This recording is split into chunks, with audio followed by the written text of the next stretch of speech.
minasyaitonir rajim. Bismillahirrahmanirrahim. Alhamdulillahirabbil alamin arrahmanirrahim maliki yaumiddin. Iyyaka na'budu wa iyyaka nasta'in. Ihdinas siratal mustaqim siratal ladzina an'amta 'alaihim ghairil maghdubi 'alaihim waladdallin. Bismillahirrahmanirrahim. Allahumma shalli wa sallim ala sayyidina Muhammadin wa ala ali sayyidina Muhammad. Tafadhal. Bismillahirrahmanirrahim. Radhiyallahu ankum.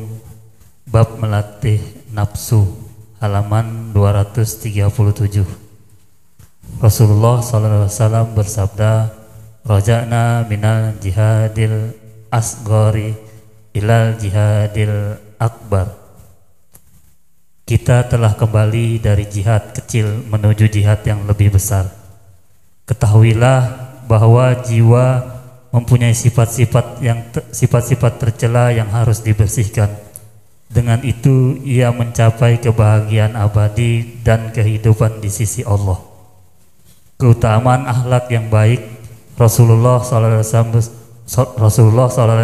bersabda, sesungguhnya akhlak yang baik itu melelehkan atau menghilangkan dosa sebagaimana matahari melelehkan salju. Abdurrahman bin Samurah berkata, kami berada di dekat Rasulullah SAW. Lalu beliau bersabda, tadi malam aku melihat keajaiban. Aku melihat seorang laki-laki dari umatku berlutut, dan di antara dia dengan Allah terdapat tabir. Kemudian datang akhlak yang baik memasukkannya untuk menghadap Allah. Nah, melatih nafsu seperti yang pernah kita uraikan, bahwasannya terdapat pada diri setiap manusia tingkatan-tingkatan nafsu yang Allah firmankan di dalam Al-Quran banyak sekali menjelaskan akan tingkatan-tingkatan nafsu tersebut. Diawali dengan tingkatan nafsu su, qauluhu ta'ala wa ma ubarri'un nafsa innan nafsa la'ammaratin bisu. Wa ma ubarri'un nafsi innan nafsa la'ammaratin bisu. Itu menandakan dan mengartikan bahwasannya tingkatan pertama pada diri setiap manusia ada yang selalu mengajak kepada perkara-perkara yang membuat diri si pemilik nafsu itu merasa nyaman. Dia tidak mau susah, dia tidak mau repot, dia tidak mau dipaksa, dia tidak mau terintimidasi. Ketika diajak untuk ketaatan, dia akan membangkang. Nah, inilah tingkatan nafsu pertama yang dimiliki oleh setiap insan, setiap manusia, yang jika itu dibiarkan dan didiamkan, tidak dilatih, tidak ditekan, tidak dikendalikan, selama-lamanya akan menjadi nafsu su yang berada di dalam hati manusia ini. Tapi bukan berarti tidak bisa untuk meningkatkan ketingkatan nafsu yang lebih tinggi daripada nafsu su, sehingga Allah memudahkan hamba tersebut di dalam melatihnya, menekannya, tidak memanjakan nafsu su ini. Berubahlah tingkatan nafsu-nafsu tersebut, bisa menjadi nafsul lawamah, bisa menjadi nafsul mutmainnah, atau menjadi tingkatan lebih di atasnya nafsu radiyah, atau tingkatan nafsu mardiyah. Dan ini dimiliki olehnya para anbiya wal mursalin salawatu rabbi wa salamuhum ajma'in.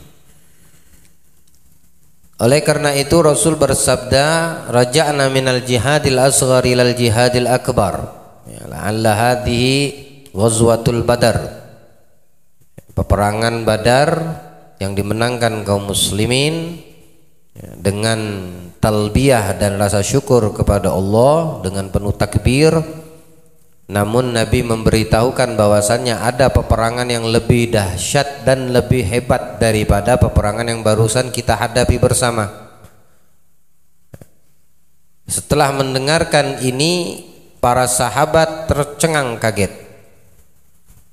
Kita kembali dari jihad kecil menuju jihad yang lebih besar. Apakah ada jihad yang lebih besar dari yang dari yang kita alami barusan ya Rasulullah? Naam, kata Nabi, jihadun nafas. Ya, berjihad, berperang melawan hawa nafsu. Nah, ini yang harus kita fahami. Ternyata medan perang fisik antara manusia lawan pihak lawan atau musuh dan pihak kawan itu, jika terjadi pertempuran atau peperangan, hanya ada satu yang selamat, atau satu mati, atau dua-dua mati, atau dua-dua berdamai. Maka setelahnya bagi kaum mukminin, jika mereka syahid fisabilillah, falahul jannah, lahumul jannah.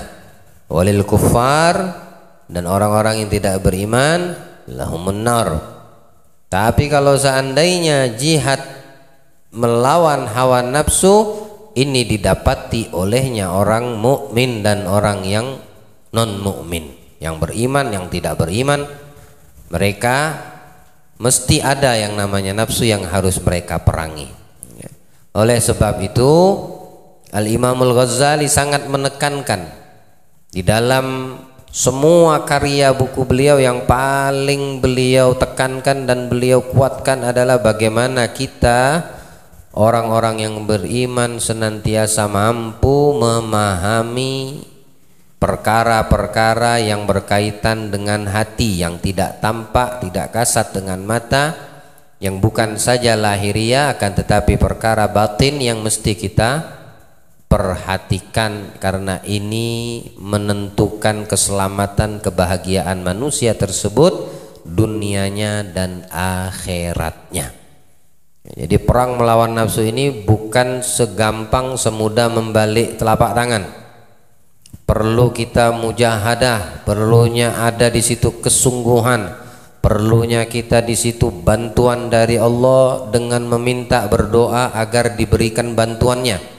Kalau tidak seperti itu, selamanya manusia akan menjadi dan diperbudak oleh nafsu susuknya. Semoga Allah beri pemahaman kepada kita, dan Allah jadikan nafsu yang ada di dalam diri kita senantiasa meningkat dan ditingkatkan oleh Allah dengan bantuan dari Allah Subhanahu wa taala, yang dengan sebab itu Allah muliakan kita, dunia kita dan akhirat insyaallah. Amin ya rabbal alamin. Ketahuilah bahwa jiwa mempunyai sifat tercela yang harus dibersihkan, ya. Itulah yang terdapat pada batin setiap manusia daripada perkara-perkara batin yang tidak baik, ya. Seperti akhlak itu ada akhlak yang madhmumah, akhlak yang bejat, yang hina, yang tidak baik.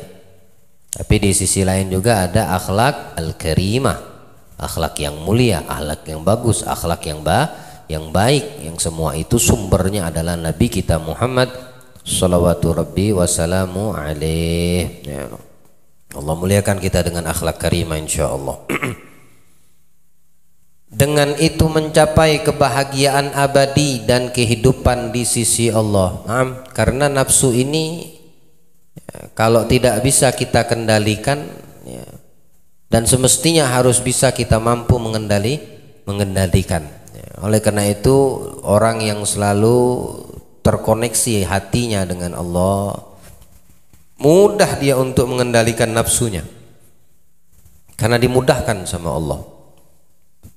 Yang kita khawatirkan ketika manusia tersebut jauh dari Allah, jauh dari mengingat Allah Subhanahu wa taala, dan dia mudah dikendalikan oleh musuh-musuh Allah yang tidak terlihat, syaitan, iblis. Itu semua musuh tidak terlihat namun nyata, ya.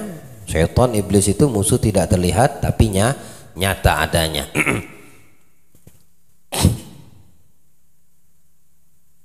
Karena dengan kita bisa mengendalikan ini nafsu, dikatakan Imam Al-Ghazali, maka kita akan mendapatkan kebahagiaan abadi, ya, kebahagiaan abadi, kehidupan yang kekal, yang abadi, yang penuh dengan kenikmatan di sisi Allah Subhanahu wa taala. Di mana ini orang masuk ke dalam syurganya Allah yang penuh dengan kenikmatan. Allahumma ja'alna min ahlil jannah insyaallah. Lalu Al-Imam Al-Ghazali pertama menjelaskan di antara keutamaan akhlak yang baik. Ini juga bagian daripada pembahasan sifat-sifat yang batiniah, ya. Akhlak yang mulia, akhlak yang baik. Nabi sallallahu alaihi wasallam bersabda, sesungguhnya akhlak yang baik itu melelehkan atau menghilangkan dosa sebagaimana matahari melelehkan salju. Itu keutamaan, ya. Luar biasanya orang yang mempunyai perangai baik pada dirinya, akhlak yang baik dan terpuji, itu akan melelehkan dosa. Artinya bagaimana? Akhlak yang tidak baik penyebab dosa, ya. Kalau akhlak baik itu melelehkan, menghanguskan, mencairkan, menghapus daripada dosa, berarti akhlak yang tidak baik, lawan kata daripada akhlak yang baik ini, dia penyebab dosa. Semua kebaikan seperti yang disabdakan Nabi, menghapus daripada sifat-sifat yang tidak baik.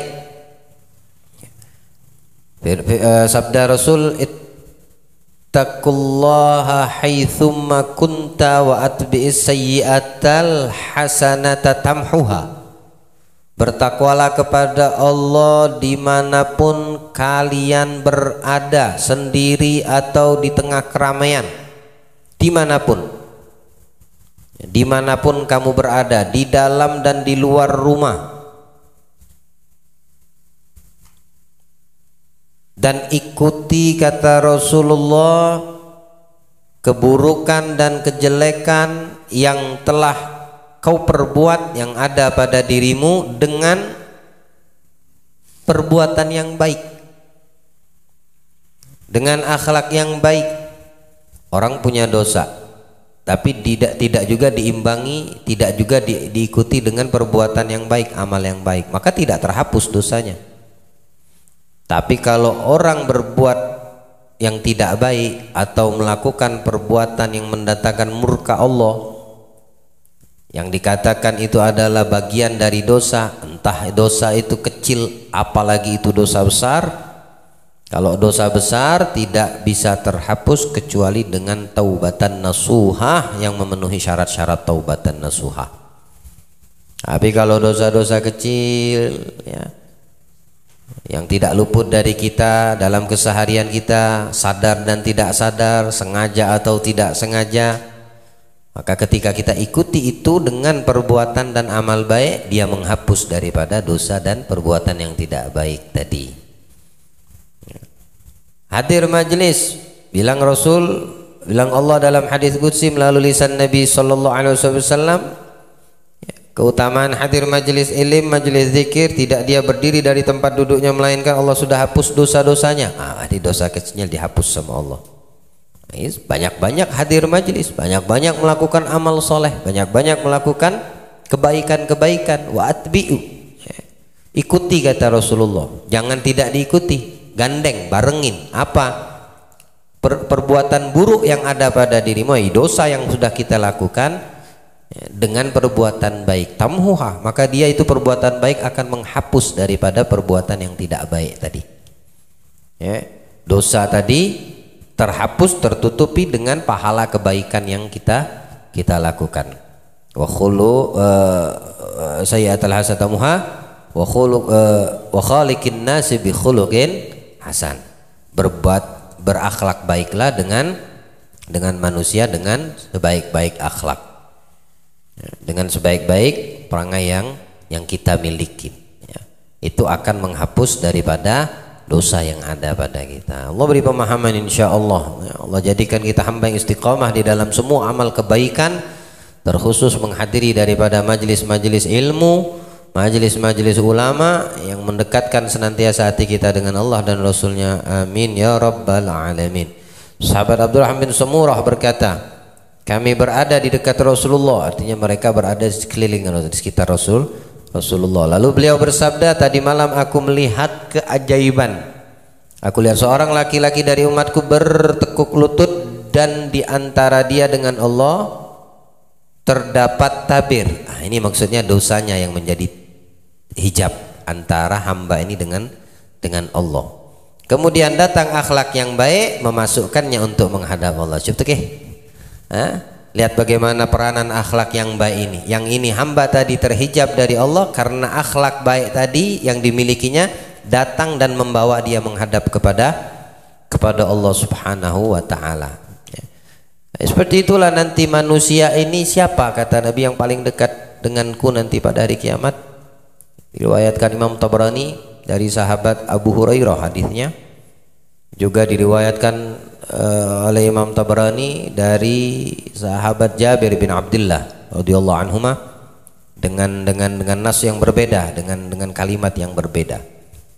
Dari Abu Hurairah beliau mengatakan, inna ahabbakum wa aqrabakum minni majlisan yaumal qiyamati ahsanukum akhlaqa. Diriwayat oleh sahabat Jabir, inna aqrabakum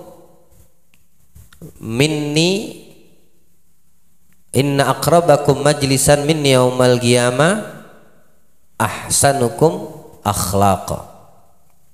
Siapa orang yang paling aku cintai, kata Rasul. Inna di sini penekanan, pemastian malah.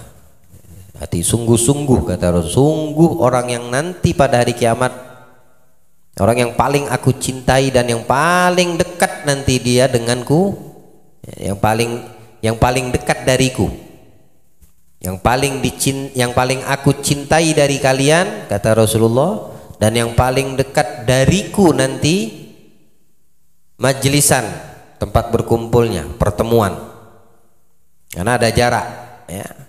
Siapa itu? Yang paling baik akhlaknya, itu yang paling dekat dengan Nabi. Dia berakhlak tapi ada yang lebih baik akhlaknya, ya mungkin di sop yang berikutnya. Oh, ini yang paling baik akhlaknya, dialah yang paling dekat. Dan yang paling baik akhlak itulah yang paling dekat sama Rasulullah nanti di hari kiamat. Dan yang memiliki akhlak itu yang paling dicintai oleh Nabi kita Muhammad sallallahu alaihi wasallam. Karena perangai akhlak ini yang bisa membuka hijab, menyelamatkan orang di hari kiamat. Dalam sabda lain Nabi bersabda, salasun man lam takun fihi awahidatun minhunna fala ta'taddu bi syai'in min amalihi. Ada 3 perkara, bilang Nabi, 3 perkara ini yang mesti ada pada diri setiap manusia, orang yang beriman. Atau kata Rasulullah, jika tidak ada 3 maka 1 dari 3 perkara ini. Artinya dari 3 perkara yang disebutkan Rasul dalam hadis ini, kalau tidak bisa 3-3-nya, minimal 1. Jangan tidak ada sama sekali. Kenapa? Karena 1, 2 atau 3-3-nya manakala itu ada tidak ada pada diri seorang hamba. Nanti saya sebutkan 3 perkaranya. Pahami dulu, kalau 3 perkara ini tidak ada sama sekali dari seorang hamba, fala ta'taddu bi syai'in min amali. Amal kebaikan yang pernah kita lakukan itu tidak bisa jadi perhitungan, tidak bisa diperhitungkan, nggak bisa dipertimbangkan. Banyaklah amal kita, banyaklah amal seorang hamba, tapi kalau tidak dia memiliki 3 perkara atau salah satu minimal dari 3 perkara, syukur-syukur bisa 3-3-nya ada. Maka amal baik yang pernah dilakukan itu bisa dipertimbangkan, itu bisa menjadi nilai plus dia bisa menjadi support, dorongan dari amal baik yang pernah dilakukannya. Seperti contoh wanita, seorang istri yang ahli ibadah, yang siang berpuasa, malam menghidupkan dengan ibadah, tidak pernah dia melakukan perbuatan dosa besar, ya. Tidak pernah dia keluar dari ketaatannya kepada Allah. Namanya ahli ibadah. Bagaimana? Ibadah kan semua untuk Allah. Tapi dia tidak mendapatkan ridho seorang suami. Suaminya tidak ridho sama dia. Mesti ada sebab apa yang menjadikan suaminya tidak ridho. Bukan dalam urusan perkara duniawi. Duniawi tidak ada urusan itu. Tapi masalah ukhrawi, masalah akhirat. Kalau masalah duniawi, kekurangan rizki, ya udah sabar, ya. Hidup tidak mencukupi, ya sabar gitu. Tapi kalau perkaranya akhirat sampai suaminya tidak ridho kepadanya, nah ini bahaya, ya. Mati dia, si istri yang ahli ibadah ini tadi, dengan tidak mendapat ridho suaminya, dia tidak mencium bau surga, apalagi masuk ke dalam surga. Naudzubillah, ya. Dia tidak mencium bau surga, ya. Terlebih-lebih mau masuk ke surga. Bayangin ahli ibadah loh, ahli ibadah. Tapi dia mati dalam keadaan suaminya tidak ridho. Ini juga pelajaran untuk seorang suami. Kita kalau sayang sama istri kita, jangan pernah tidak meridhoinya. Meskipun kamu dibuat kesel sama suami istrimu, jangan pernah. Kenapa? Perkara ajal tidak ada yang tahu. Khawatir kamu tidak ridho, ajal dia tiba, kasihan dia, ya.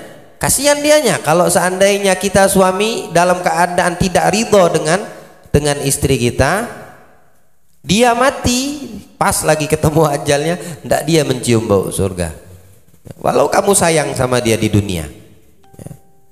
Dalam perjalanan kehidupan lika-liku rumah tangga, ada membuat kesal si istri tadi. Udah lebih baik pilih sabar. Tidakkah Nabi mencontohkannya?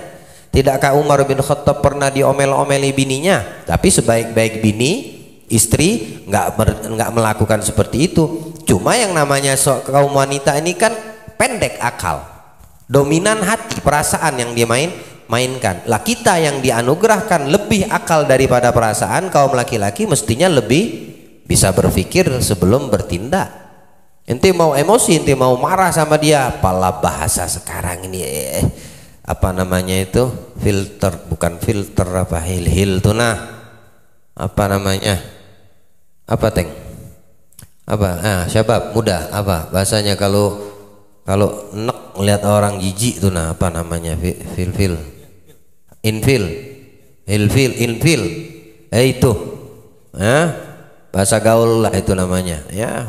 Bahasa kalian muda-mudi ini itu baru aja bahasa itu. Saya dulu masih kecil nggak ada bahasa itu sebut ini. Masa seorang suami ilfil sama istri? Lah, ilfil itu kan jijik ya katanya ya. Maknanya jijik ya. Apa? Betul jijik. Masa jijik sama bini? Loh, kok kira kotoran binimu? Ya. Sekesel-kesel apa kita suami, lebih baik kalau seandainya istri lagi ngomel. Ini ada resep nih saya kasih tahu yang udah punya bini. Kalau bini lagi ngambek-ngambek, ngamuk-ngamuk sama kamu, ngeluarkan dalil ini dan itu, tinggalin, keluar, biar dia ngamuk sama tembok di rumah. Jadi kamu ndak denger apa yang dia ini kan. Nanti kalau udah dingin, udah tenang, baru kamu balik, ayomin lagi gitu. Ini siasat namanya, ya. Siasat yang diajarkan oleh orang-orang yang dekat sama Allah. Tapi kalau kamu ladeni, pecah rumahmu, hancur rumah tanggamu, bisa kayak gitu, ya. Tak boleh kita ngikutin, apalagi sampai jijik sama bini, masya Allah, ya, dari ridho itu namanya sama bininya, nanti bahaya, ya, bahaya. Pasti ada sebab kenapa si istri ini tadi tidak diizinkan untuk masuk surga, mati dalam keadaan suaminya tidak ridho. Apa sebabnya? Ya. Umum yang terjadi su'ul akhlak, buruknya akhlak dari istri tersebut. Mungkin dia ngamuk, marah-marah, ngangkat suara, itu bukan akhlak yang baik, ya. tidak baik. Ini akhlak, namanya akhlak nih. Mungkin hatinya atau bukan dari sisi hukum fikih saja. Kalau hukum masalah yang berkaitan dengan ahkamul fikih, ilmu yang hukum yang secara zahir itu sudah ada solusinya. Tapi kalau berkaitan dengan batin, ini akhlak, ini mencerminkan akhlak yang tampil ini akhlak yang baik atau yang tidak gitu. Ketika akhlak yang tidak baik keluar dari istri kepada suaminya, tiba-tiba suaminya kagak ridho, lanjut istrinya mati dalam keadaan suaminya tidak ridho, repot si bininya. Jadi kasihan dianya, kasihan si istrinya gitu ya. Tinggalin aja kalau bini lagi ngomel. Jadi 3 perkara mesti ada kata Nabi. Kalau tidak ada 3 perkara atau salah satunya, jangan jadikan perhitungan amal ibadah sebanyak apapun kamu beribadah. Apa yang pertama? Taqwa tahjuzuhu an ma'asillah. Ketakwaan yang menjadi tameng, yang menjadi penghalang, yang menjadi benteng untuk diri kita dari melakukan maksiat kepada Allah. Ada takwa, mesti harus ada pada diri setiap orang yang beriman ya. Ditambah amalnya banyak, oh masya Allah, sudah komplit ya. Kemudian yang kedua, au hilmun yakuffu minhu yakuffu bihis safih. Hilmun yakuffu bihis safih, rasa sabar. Hilm itu di atas sabar ya maknanya. Sobrun wa hilmun itu tingkatan sabar yang tertinggi, hilmun namanya. Kalau sabar dipukul masih bisa membalas, sabar dimaki masih bisa balas maki. Tapi kalau hilmun dipukul terima kasih. Terima kasih. Ditempeleng jazakallah khair, dia bisa menahan. Apalagi diomelin nggak balas, dia terima kasih ya. Itu ciri-ciri orang yang hilim. Galu salama. Ada orang bodoh yang ngomong galu salama. Idza khatabahumul jahilun galu. Kalau ada orang bodoh yang berbicara yang nggak apa namanya, nggak ada manfaat datang kalau kamu ladeni dia, qalu salama, sejahtera, keselamatan. Oh, pilih selamat dengan hilmun, di atas sabar, ditambah ilmu, amal banyak, amal baik, perfect sudah, sempurna banget sudah. Ini 2, ini perkara yang kedua. Yang ketiga, khuluqun husnul khuluq bainan nas. Husnul khuluq bainan nas. Atau kama qala alaihi salatu wassalam. Dia punya perangai baik, budi pekerti yang luhur, akhlak yang mulia yang tampil dari dirinya, akhlak yang baik ketika dia berada di sekitaran manusia, yang ada di sekitarnya, yang ada di sekelilingnya, yang ada di dekatnya. Ya, bukan dibuat-buat. Ini perkara batin, ikhwan yang dimuliakan Allah. Perkara batin ini nggak bisa inti buat-buat, bakal kelihatan kalau itu inti buat-buat, entah hari ini atau besok atau kemudian hari. Kalau itu dibuat-buat aja ya. Tapi kalau memang keluar itu dari hati seorang hamba, itu bukan buat-buatan, dan dia masuk ke dalam kategori ini. Tapi kalau tidak ada salah satu, apalagi tiga-tiganya tidak ada, itu tidak bisa dipertimbangkan dan diperhitungkan. Tidak bisa diperhitungkan banyak amal sekalipun. Tapi kalau udah amal banyak, ada salah satu dari 3 perkara tersebut, ini jadi pertimbangan untuk keselamatan dia dunia dan akhiratnya, kebahagiaan dia dunia dan akhiratnya. Jadi pertimbangan, jadi perhitungan. Ya, kayaknya amal tidak menentukan. Ingat ya, amal tidak menentukan kebahagiaan orang, tapi jangan sampai tidak beramal baik. Jangan sampai meremehkan amal baik. Jangan sampai tidak pernah melakukan kebaikan dari amal-amal soleh, karena ini mempunyai koneksi dengan Allah. Semua amal baik yang bisa kita lakukan Ya, semua kebaikan soal amal soleh akhirat yang bisa kita lakukan, lakukan. Jangan kita abaikan. Fadhal, Ustaz, masuk ke dalam. Sini. Fadhal, ijlis. Ta'al, ijlis. Ahlan wa sahlan. Kemudian sehebat apapun yang kita lakukan daripada amal tersebut, ya sana. Khair, alhamdulillah. Ijlis. Nah, mesti harus ada daripada tiga ini tadi. Maka amal itu betul-betul bisa membantu, mendorong dan menjadi perhitungan.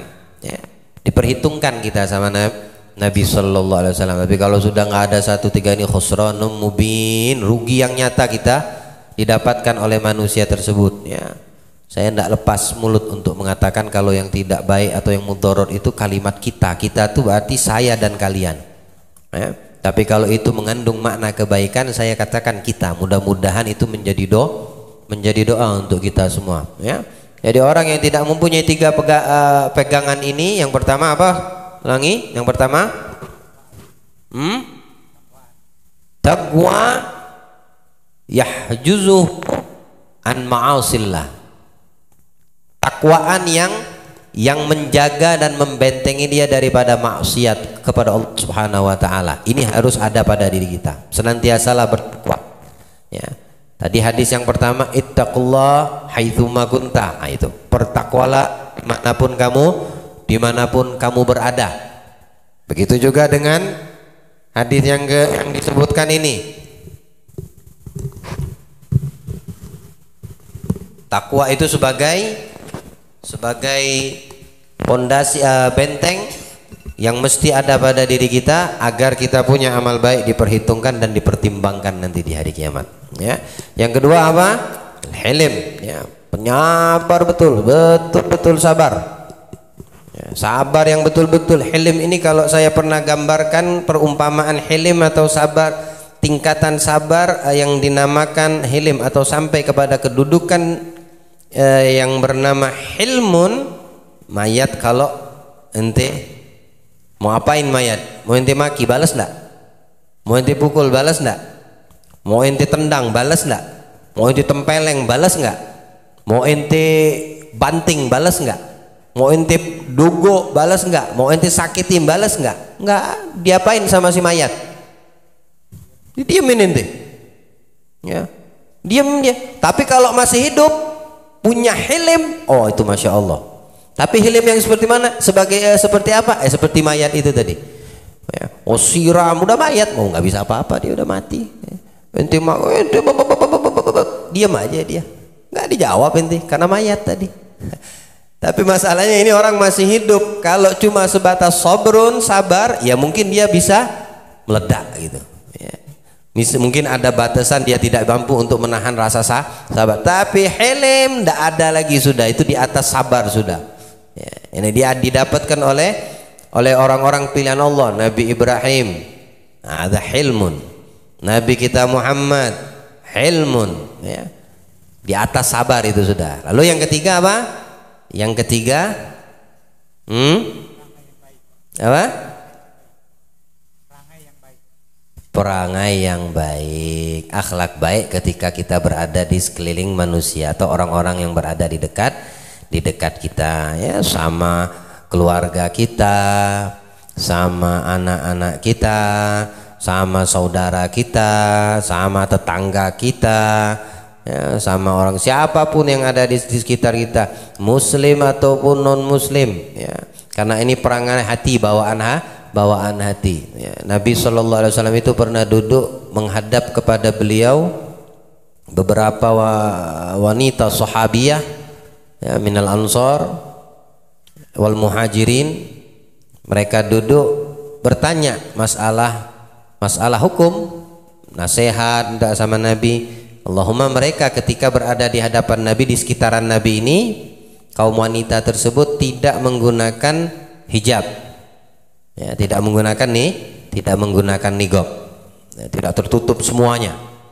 Tapi kalau untuk ahlul bait, ya, untuk istri Nabi, untuk keluarga Nabi, untuk putri-putri Nabi, itu mereka menggunakan semua setelah turun ayat hijab ini, ya. Kemudian dari perbincangan yang terjadi mereka wanita sahabiah ini dengan Nabi Shallallahu Alaihi Wasallam, suara kaum wanita yang ada ini melebihi tingginya suara Nabi. Ya. Mereka bertanya itu melebihi suara Nabi, itu suaranya paling lembut, paling halus. Karena pemalunya, sifat malu Nabi itu melebihi daripada malunya seorang gadis perawan. Waktu sedang terjadi dialog bertanya jawab, dengar suara laki-laki datang. Ternyata kemudian ini laki-laki mengucapkan salam. Ternyata suara yang ditangkap, yang keluar mengucapkan salam, suara Umar bin Khattab. Ya. Kenal semua, Madinah itu kenal suara Umar bin Khattab. Suara Umar kan memang lantang gitu. Saat dengar suara Umar bin Khattab, langsung buru-buru mereka ngambil hijab dan tutup. Langsung nutup. Masuk, Sayyidina Umar melihat beberapa Nisa'ul Ansariyah ini, Muhajirin, ada di kelilingan Nabi SAW, di sekitar Nabi. Lalu Rasulullah berkata seperti ini, ajibtu lihaula, ajibtul lillati, ajibtu lihaula illati fihin fiyya, ajibtu lihaula illati fiyya, ya, minhunna lamma sami'tuhunna sautuka tubadirnal hijab. Aku, kata Rasulullah, kagum sama perempuan-perempuan ini. Bahasanya tuh lucu, ya. Boleh dikatakan juga aneh lah gitu. Lucu ya, aneh ya, seperti itu. Kagum aku, kata Rasulullah kepada Umar. Melihat ini perempuan-perempuan yang hadir ini, katanya. Seketika mendengar suaramu ya Umar, langsung mereka cepat-cepat berhijab. Langsung mereka cepat-cepat hijab dengar, oh, itu Umar bin Khattab, langsung pakai ditutup semua mukanya. Ya. Lalu Umar bin Khattab berkata, loh, emang apa yang terjadi ya Rasulullah? Ada apa ini, katanya? Kok engkau mengatakan seperti itu? Bi abi wa ummi ya Rasulullah, apa yang terjadi? Kata Nabi, demi zat yang nyawaku berada di genggamannya, maksudnya dikuasai Allah, ya Umar, sifatmu ini, tuh ya, Umar kan tegas keras. Jangankan ini perempuan-perempuan, katanya, melakukan hal seperti itu, seperti ketakutan denganmu. Syaitan aja kalau ngelihat bayangmu, dengar suara telapak kakimu berjalan dalam satu zugok gang, maka setan itu akan pindah ke gang yang berikutnya. Jangan sampai berpapasan denganmu, apalagi ini perempuan, kata Nabi Sallallahu Alaihi Wasallam. Lalu Umar berkata, betulkah seperti itu, kata Umar? Bukankah di hadapan Nabi kalian lebih berhak untuk melakukan itu? Kenapa kalian takut dan ketika berhadapan denganku kalian menutup ini semua, hijab tadi? Kenapa tidak di hadapan Nabi? Bukankah di hadapan Nabi kalian lebih berhak untuk melakukannya? Apa jawab mereka? Li'annaka aghlad. Ya, ghilat itu artinya ente ini kaku orangnya, ente itu kasar, kata perempuan itu. Ente itu ngeri, takutin, kata perempuan. Aman Nabi ragigun latifun, kata kalau Rasul lembut, orangnya penyayang, perhitungan, enggak pernah kasar kayak engkau wahai Umar. Nabi itu penyantun, akhlaknya baik. Kalau kau nih setan aja ngelihat kamu kabur, apalagi kami perempuan manusia. Adapun kami di hadapan Nabi, kami tidak malu. Artinya tertutup, tetap aurat itu tetap terjaga gitu, ya. Bukan artinya buka aurat yang diwajib ditutup, tidak. Adapun niqab, hijab yang menutupi wajah, ya, itu kan khilaf. Itu dikhususkan kepada ahlul bait, ya, tapi tidak kepada kaum mukminat yang lain, ya. Tapi ada yang mengatakan itu terkhususkan untuk mereka wanita-wanita yang beriman. Makanya kita dapatin ada yang pakai hijab, niqab nutupin wajahnya, ada yang tidak. Nggak jadi masalah yang seperti itu. Yang penting kalau dia tidak menutup wajahnya dengan cadar, kalau bahasa sekarang niqab atau hijab, dia harus mengetahui tatanan aturan hukum yang telah diberlakukan.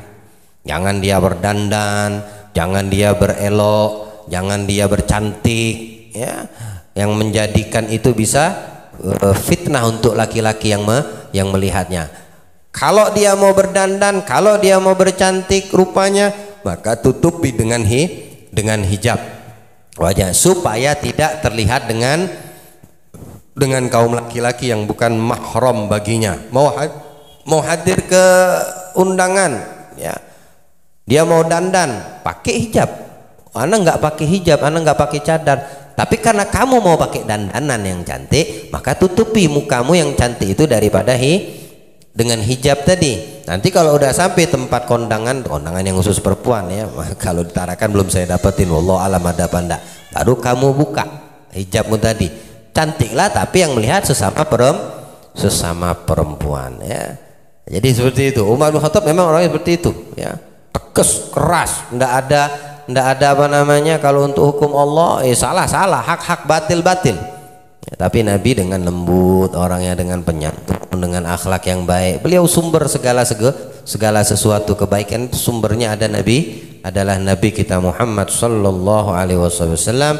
Jadi semua yang disampaikan Nabi alaihi salatu wasallam, ya, menjadi tabir, artinya dosa bagi setiap hamba yang memiliki dosa, itu akan bisa terbuka antara dirinya hamba tersebut dengan Allah dari hijab dosanya, manakala tampil pada dirinya akhlak yang baik, akhlak yang mulia. Dia akan mendorong, memberikan apa namanya satu nilai lebih, ya, di mata Allah, di mata Nabi sallallahu alaihi wasallam. Hatta Nabi diutus di tengah-tengah orang-orang yang kaum jahiliyah untuk menyempurnakan akhlak mereka, ya. Bu'itsu liutammima makarimal akhlak. Nabi diutus itu untuk menyempurnakan akhlak mereka, kekurangan dari akhlak mereka, baik akhlak mereka kepada Allah, akhlak mereka kepada Nabi, akhlak mereka sesama manusia, akhlak mereka sesama kepada binatang, akhlak mereka kepada orang dewasa. Semua itu tuntunan tidak akan lepas daripada yang namanya akhlak wal adab, ya. Ini adalah pembahasan tuntunan di dalam batin kita, hati kita umat manusia, terkhusus kepada orang yang beriman. Mudah-mudahan Allah berikan kita akhlak yang mulia. Allah tampilkan dari diri kita, dari batin kita akhlak yang terpuji, perangai yang baik, yang luhur, yang selalu bisa membahagiakan kita dengan itu dunia kita dan akhirat kita, dan membawa keberkahan untuk kita dunia kita dan akhirat kita. Amin insyaallah ya rabbal alamin. Sallallahu ala sayyidina Muhammad khatamin nabiyyin wa alihi wasallam. Walhamdulillahi rabbil alamin.